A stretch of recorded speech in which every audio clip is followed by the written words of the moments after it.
খোল খোল খোল।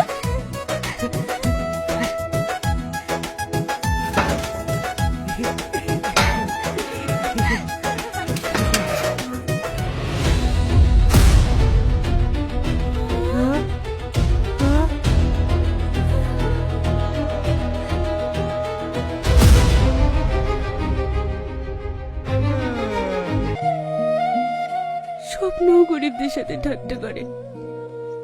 কাল ভাঙা ঘরে শুয়ে শুয়ে মাকে কত স্বপ্ন দেখালাম।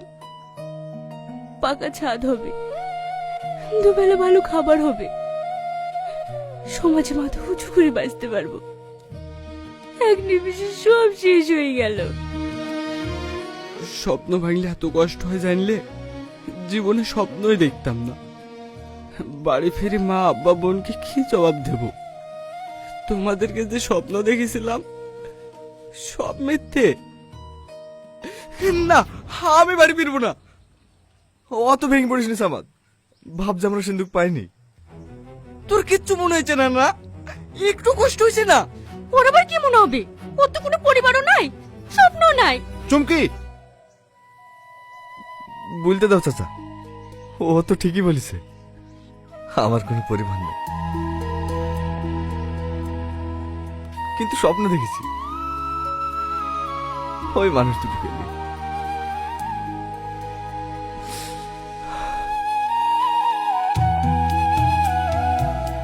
ওর আমার চাচা চাচি হলেও আপদে বিপদে সবসময় ওদের কাছে পেয়েছি। যত রাতে কাছ থেকে বাড়ি আসি এসে খোঁজ নেবেই, খেয়েছি কিনা, টাকা পয়সাগুলো নষ্ট না করে এটা করো ওটা করো, সবসময় সৎ যুক্তি দেওয়া, অসুস্থ হলে সেবা যত্ন করা। আমার বাপ মায়ের অভাব ওই মানুষ দুটো কোনোদিনও বুঝতে দেয়নি। আজ 2 বছর হলো চাচি একটা অ্যাক্সিডেন্টে দৃষ্টিশক্তি হারিয়ে ফেলেছে, চোখে কিছু দেখতে পায় না। ভেবেছিলাম সিন্ধুকে কিছু পাইলে ওই মানুষটাকে আবার পৃথিবীর আলো দেখাবো, তার হলো না। সুমন, কাঁদিসনি, কাঁদে তার সবকিছু ফিরে আসবে না। আমি তো সেটাই বলছি চাচা, এখন কষ্ট পেয়ে কি হবে? কষ্ট পেয়ে তো আর কিছু ফিরে আসবে না।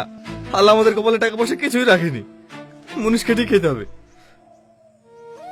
সুমন, আমার ভুল হয়ে গেছে, আমি তোকে কষ্ট দিতে চাইনি, আমাকে ক্ষমা করে দে। আরে না, ঠিক আছে, তোরা একটু বস, বাজাতে মাছটা চলে আসি, খাওয়া দাওয়া করে বাড়ি যাবি। না না, বাজেটে যেতে হবে না। আর বস না, আসছি আমি।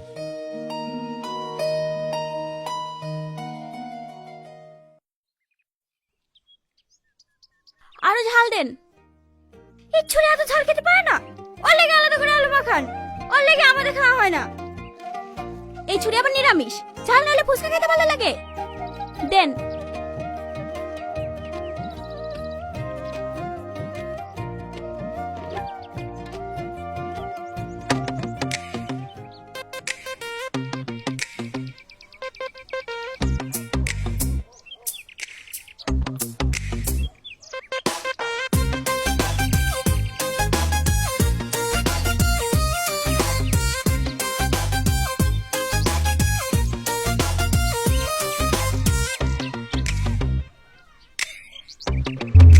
কই কি স্কুটি